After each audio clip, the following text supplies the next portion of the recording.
प्रिय विद्यार्थियों, जैसा कि आप जानते हैं, हम प्रतियोगी परीक्षाओं को ध्यान में रखते हुए सामान्य हिंदी पर विशेष व्याख्यान श्रृंखला आयोजित कर रहे हैं और इस व्याख्यान माला में हम संधि पर चर्चा कर रहे हैं। पिछले व्याख्यान में हम स्वर संधि की 3 प्रकारों पर चर्चा कर चुके हैं। पहली दीर्घ संधि, दूसरी गुण संधि और तीसरी वृद्धि संधि। आज हम उससे आगे जो शेष बची हैं स्वर संधि में, वो हैं यण संधि और अयादि संधि, उस पर हम चर्चा करने जा रहे हैं। देखिए, अब तक हमने दीर्घ संधि कर चुके, हम गुण संधि कर चुके हैं और वृद्धि संधि कर चुके हैं। आज हम करेंगे यण संधि और अयादि संधि। एक ही व्याख्यान में हम इन दोनों संधियों को करेंगे। और ये भी आपको पता है कि हम स्वर संधि कर रहे हैं, तो स्वर संधि में यण संधि किस तरह से बनती है वो देखिए आप। कि अब तक हमने क्या किया था कि ए या आ में हम भिन्न स्वरों को मिला रहे थे। अब हम रिवर्स करेंगे, भिन्न स्वरों में, यानी कि ए आ से भिन्न स्वरों में हम अब ए आ को मिलाएंगे। तो सबसे पहले हमारे पास ई और ई हैं, तो इसमें अगर हम ए को मिलाएंगे, देखिए ये तीर का निशान अब मैंने रिवर्स कर दिया है, ये मैंने यहाँ ये तीर का निशान कर दिया। इसका मतलब क्या हुआ कि ई और ई में अब ए मिलाएंगे। सिर्फ ए को मैं क्यों ले रहा हूँ कि ए को मिलाने से ही पता लग जाएगा कि क्या बनना है। उसके बाद अगर जैसे आ मिलता है तो उसमें आ की मात्रा लग जाएगी, ऊ मिलता है तो उसमें ऊ की मात्रा लग जाएगी, इस तरह से। तो अब देखिए, ई और ई में जब ए मिलता है तो हम बना रहे हैं ये। ई और ए को जब आप साथ साथ बोलेंगे तो स्वाभाविक रूप से जो ध्वनि निकलेगी वो है ये की ध्वनि। इसी प्रकार ऊ या बड़ा ऊ में जब आप ए को मिलाएंगे, ये देखिए आप, जब ए को मिलाएंगे तो जो स्वाभाविक ध्वनि है वो क्या निकलेगी, वह। ऊ और ए को जब साथ बोलेंगे, एक साथ बोलेंगे तब, तो वह। इस प्रकार री में जब आप ए को मिलाएंगे, जो री की जो ध्वनि है इसमें जब ए मिलेगा, देखिए जब हम उसमें कर रहे थे, गुण संधि में कर रहे थे, तो ए या आ में री मिल रहा था तो अर बन रहा था, अर। चाहे आ मिल रहा था तो भी अर ही बन रहा था। अब उल्टा है, री में ए मिलेगा तो अब पूरा रे बनेगा, ठीक है ना। अब ए बाद में है, दूसरे शब्द की पहली ध्वनि है अब, और री पहले शब्द की अंतिम ध्वनि है, इसलिए अब क्या बनेगा, ये रे बनेगा। तो ये व रे एक तरह की संधि ये बनी, और इसलिए हमने इसका नाम पहले जो हमने ये बनाया है उसके आधार पर रखा, और वो नाम रखा हमने यण संधि। आप देखिए उदाहरण किस तरह से ये बनता है। एक शब्द है, आपने खूब पढ़ा है, ये आता रहता है, आप लिखने में भी खूब प्रयोग करते हैं इसका, इति प्लस आदि। इति में जब आदि को हम जोड़ेंगे तो क्या बनेगा, आप देखिए इसका मैकेनिज्म देखिए पहले कि इति, ये छोटी ती है ना, तो इसको बोलेंगे इति प्लस तो आप समझ गए होंगे ना मैं मैथमेटिक्स का प्रयोग क्यों कर रहा हूँ। जोड़ रहे हैं हम, इनको मेल करा रहे हैं इनका, ताकि हमें जो निकटतम ध्वनियाँ हैं उनका पता लग जाए। संधि में इस बात का खास ध्यान रखना है कि निकटतम ध्वनियों का मेल होगा। तो निकटतम ध्वनियाँ कौन सी होंगी, इधर से तो आ है और इधर से देखिए क्या है, इति में छोटी ई है और इधर से क्या है, आ। ये निकटतम ध्वनियाँ हैं, आप देखिए इनका मेल जब हम करेंगे तो आप देखिए ई में जब ए मिलता है तो क्या बन रहा था, ये, और अब है आ, तो सिर्फ आ की मात्रा लग जाएगी ये में, और क्या बन जाएगा, या। तो अब देखिए आप, अब इसमें एक खास बात ध्यान है मैकेनिज्म में, देखिए ती, छोटी जो ती थी इसमें से ई निकल गई, तो क्या बचा भाई, छोटी ती कैसे बनती है, देखिए आप, छोटी ती बनती है तय हलंत प्लस छोटी ई, दिस वन, यही तो बनता है भाई। ई की तो मात्रा लग गई, तो इसका मतलब ई की मात्रा निकलने से क्या बन गया, आधा तय बच गया यहाँ पर, और आ के साथ मिलके वो ई जो है क्या बना दिया, या बना दिया। तो हमारे पास क्या बचा, हमारे पास ई तो ऐसे कैसे, पहला अक्षर तो जो था वो तो सेम, और ती में से ई निकल गया तो आधा तय, और वो ई और आ मिलके क्या बन गया, या। ये देखिए आप, ये मैकेनिज्म देखिए आप इसका, और छोटा दी जो है ऑलरेडी है ही, इत्यादि। तो परिवर्तन कहाँ हुआ, ये परिवर्तन है, देखिए आप अनुमान नहीं लगा सकते कि इस परिवर्तन को आप नहीं पहचान पाएंगे। इति और आदि अलग अलग जब रहेंगे तो आप बिल्कुल अनुमान नहीं लगा सकते कि इसका इत्यादि शब्द बनेगा। तो ये इसकी खास बात है, और मैं कहूँगा कि यण संधि वास्तविक संधि है, जिसमें संधि होने के बाद ध्वनि परिवर्तन इतना इतना शार्प है, इतना अलग है कि वो अनुमान में नहीं आता। तो इसलिए आप इसको बड़े ध्यान से करना है। तो ये हमारा बना इत्यादि। क्या बना? इत्यादि। ऐसे ही आप अन्य देखिए, एक बार आप मैकेनिज्म समझ जाओगे तो फिर आपको दिक्कत नहीं रहेगी। अगला देखिए प्रत्येक। अब इसमें देखिए आधा तय है और यह है। इसका मतलब क्या हुआ कि यन संधि का ये उदाहरण है। मात्रा इसमें ए है, ठीक है। तो क्या बनना चाहिए? पहले ई आना चाहिए, उसके बाद ए या कोई जो भी मात्रा है वो। तो आप इसमें पहला शब्द आपका क्या होना चाहिए? प्रय तो ऐसे कैसे है और ई वाला शब्द होना चाहिए। तो क्या बनना चाहिए? प्रति। प्रति शब्द तो आप जानते ही हो। और फिर आप देखिए मात्रा क्या है? ए की मात्रा है तो ए आएगा, फिर ए की बजाय क्या आएगा? ए। और एक, प्रति एक, एक एक को, उसको हम क्या बोलते हैं? प्रत्येक बोलते हैं। समझ गए ना? इसका मैकेनिज्म देखना, इसमें से ई निकलेगा और ये ए, और ई के साथ जैसे ही ए मिलता है ये बनता है, लेकिन यहाँ ए है तो ए की मात्रा और लग जाएगी। तो क्या हो गया? आधा तय बच जाएगा। ये देखिए आप, आधा तय बच जाएगा और ए की मात्रा लग जाएगी ये पर। तो क्या हो गया? प्रत्येक। ए की मात्रा क्यों लगी? क्योंकि यहाँ ए है इसलिए, ठीक है। अब देखिए स्वागत। स्वागत में आपने बड़ा देखा होगा, बड़ी गलतियां करते हैं बच्चे। एक तो जो साधारणतया हम दीर्घ संधि पढ़ते हैं उसमें हम कर सकते हैं इसको आसानी से, स्व प्लस आगत कर सकते हैं ना। दीर्घ संधि में हम, क्योंकि इसमें ए है और इसमें आ है, दोनों मिलकर आ बन जाएगा, तो क्या बन जाएगा? स्वागत बन जाएगा। लेकिन इसका अर्थ देखिए आप, स्वागत का अर्थ क्या होता है? अंग्रेजी में क्या बोलते हैं इसको? वेलकम।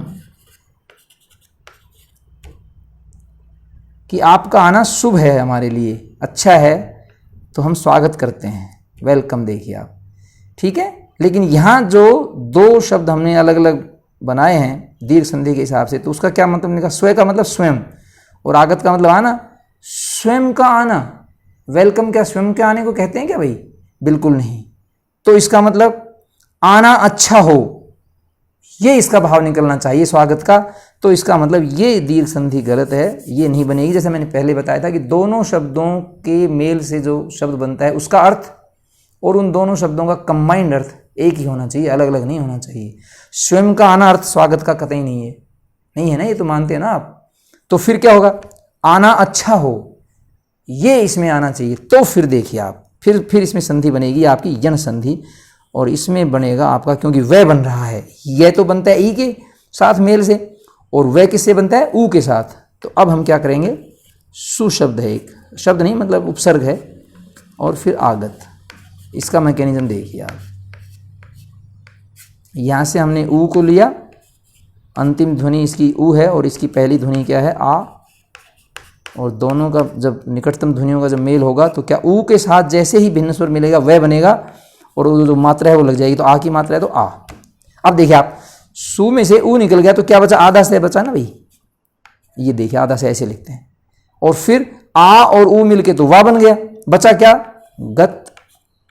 अब देखिए शब्द क्या है ये? स्वागत। स्वागत ही शब्द था। अब सु का मतलब अच्छा होता है, आगत का मतलब आना होता है, तो अच्छा आना स्वागत उसी को ही कहते हैं। तो स्व प्लस आगत इसका सही विच्छेद नहीं है, दो शब्द वो नहीं है। तो दो शब्द कौन से हैं? सु है और आगत है। सु दरअसल उपसर्ग है, तो उपसर्गों का जब मेल होता है तो संधि के नियम उसमें लगते हैं। हम उपसर्गों में इसको डिटेल से और करेंगे। ओके, तो हमारे पास क्या बना? सु प्लस आगत। प्लस का मतलब यहाँ मेल है भाई, यहाँ ये कोई वैसा व्याकरणिक टर्म नहीं है ये। कभी आप इसको भी व्याकरण का कोई समझ लो कि प्लस कोई व्याकरण में कोई चीज़ होती है ना, ये तो हम समझाने के लिए आपको बता रहे हैं कि मेल होगा, ठीक है। अभी आप देखिए दूसरा, अभी प्लस अर्थी। अभी प्लस अर्थी का मैकेनिज्म देखिए आप।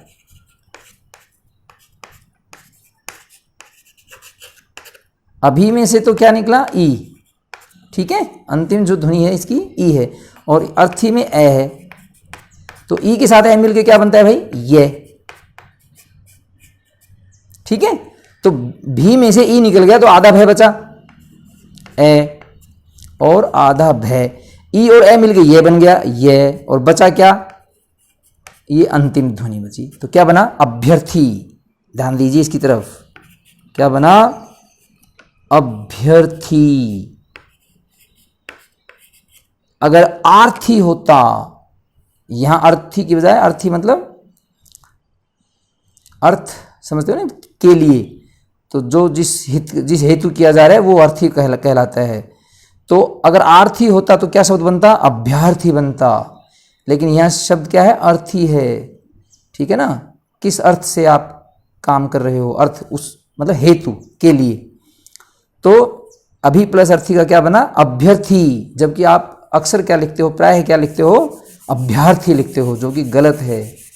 तो इसका अभ्यर्थी बनेगा। ओके, अभी प्लस अर्थी। अब देखिए आप, ऐसा ही एक शब्द है गत्यवरोध, इसमें फिर देखिए याद आता है और यह है, तो इसका मतलब ई और ए इसमें मिलेंगे। तो आपको ध्यान में आ गया होगा शब्द क्या है। एक तो क्या है इसमें? गति, और दूसरा क्या है? क्योंकि सिर्फ यह है तो ई के साथ ए ही मिलेगा ना, तो अवरोध। मात्रा होती तो हम वैसा ही वर्ण लिखते। ये देखिए, गति प्लस अवरोध, गत्यवरोध। जबकि हम अक्सर क्या लिखते थे? गत्यावरोध। अवरोध शब्द नहीं है ये शब्द क्या है? अवरोध। गति को जो रोके, गति को जो नियंत्रित करे, उसको हम क्या बोलते हैं? गत्यवरोध। जैसे पुलिस बैरिकेडिंग वगैरह लगाती रहती है ना, तो वो इस तरह से लगाती है कि वाहन की जो स्पीड है, गति है, वो कम हो जाए और पुलिस वाले बिना उसको रोके ही उसका निरीक्षण कर सकें और उसकी गति को वो इस तरह से नियंत्रित करते हैं। खासकर शहरों के आसपास, जब शहर की सीमा पर कोई वाहन घुसते हैं तब ये देखने को मिलते हैं। या जब किसी वाहन की धरपकड़ चल रही हो, कोई शिकायत मिली हो, तो जब धीरे होगा तो पता लग जाएगा, आराम से हम उसके नंबर वगैरह भी देख सकते हैं प्लेट पर। तो इसलिए गति अवरोध है। तो गति अवरोध। ठीक है। अब देखिए पर्यावरण। यहाँ देखिए अब आप, इसमें फिर आधा रह है, ये आधा रह ऊपर लगा हुआ है भाई, देखिए आधा रह है और यह है। ठीक है। तो पहला व्यंजन जब आधा हो और साथ में यह या वह हो, तो समझ लीजिए कि वो क्या है? यण संधि है। तो यहाँ पर तो यह है तो ई आएगा। तो क्या बनाइए? क्योंकि रह है इसलिए परि, और फिर क्या है आपका? क्योंकि पर्यावरण है, या बना है, तो इसका मतलब आ बनेगा। आवरण, बाहर का आवरण को हम क्या बोलते हैं? पर्यावरण बोलते हैं। पर्यावरण की जो परिभाषा ज्योग्राफी के जो स्टूडेंट्स हैं वो समझते होंगे कि अगर आपको शब्दों की जानकारी हो जाए तो आधी समस्या दूर हो जाती है। पर्यावरण को अगर आप ये मानो कि परि और आवरण है, यानी कि हमारे चारों ओर का जो आवरण है उसको हम क्या बोलते हैं? पर्यावरण बोलते हैं। उसमें सारे सजीव निर्जीव जो भौतिक है, भौतिक वस्तुएं हैं, वो सब उसमें आ जाती हैं। भौतिक और जैविक चीज़ें आ जाती हैं। तो ये सब चीज़ें खैर ज्योग्राफी की हैं, उसमें हम नहीं पढ़ेंगे। हम तो शब्द की संरचना पर ध्यान दे रहे हैं कि तो परि प्लस आवरण, समझ गए ना। अब देखिए पित्राज्ञा।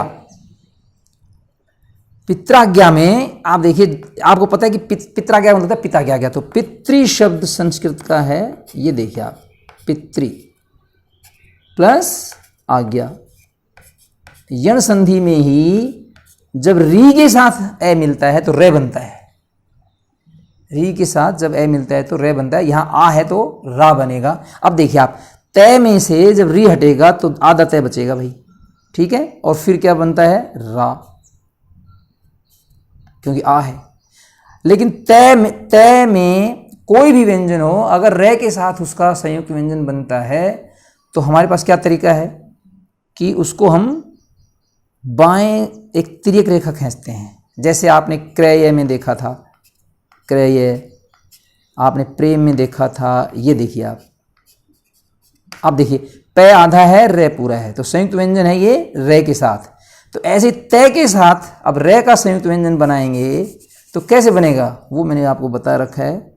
आप त्रय बनाते हो उसको, ये तरीका है उसका रे बनाने का। और हाँ, ये ऐसे भी लिख सकते हैं इसको, ये ऐसे भी लिख सकते हैं। ये लिपि की कमी है कि दो तरह से हम नहीं बना सकते। ज़्यादातर लोग ये जो तरह है ना, ये प्रयोग करते हैं और उसके कारण कई बार बड़ी गफलत होती है, बड़ा भ्रम पैदा होता है। तो आप तो ऐसे बनाइए, तय में रे, जैसे औरों में बनाते हो आप ऐसे ही। तो ये क्या बना? पित्राज्ञा, पितृ प्लस आ गया। तो ये इस तरह से पित्राज्ञा बना भाई।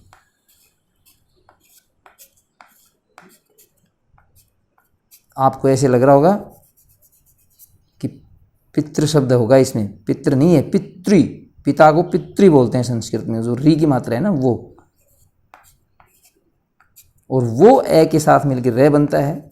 और वो जो संयुक्त व्यंजन बनेगा तय के साथ, तो वो आपका इस तरह से बनेगा। ये देखिए आप, पित्राज्ञा। ठीक है। ऐसे और भी शब्द हैं, मात्रादेश, आपने पढ़ा होगा मात्रादेश, माता का आदेश, तो उसमें भी आपको क्या लिखना पड़ेगा, मातृ, ये री की मात्रा प्लस आदेश। आपको एक बार तो भ्रम हो जाएगा कि मात्रादेश, मात्रा का क्या आदेश होता है, मात्रा का नहीं, मातृ का, माँ का आदेश। और ऐसे आपने देखा होगा मातृच्छा, इच्छा शब्द आ जाता है उसमें, माता की इच्छा, मातृ प्लस इच्छा, क्योंकि यहाँ ई है तो त्रि हो जाएगा, छोटी त्रि, मातृच्छा। तो इस तरह से ये शब्द आपके बनते हैं, ठीक है। अब देखिए आप, एक और बढ़िया शब्द आपके सामने आ रहा है, ऊपरी प्लस उक्त। ऊपरी संस्कृत का शब्द है, या एक तरह से कह सकते हो उपसर्ग है, जिसका मतलब होता है ऊपर। हम हिंदी में इसको क्या बोलते हैं, ऊपर बोलते हैं। तो ऊपरी को देखिए आप, ऊपरी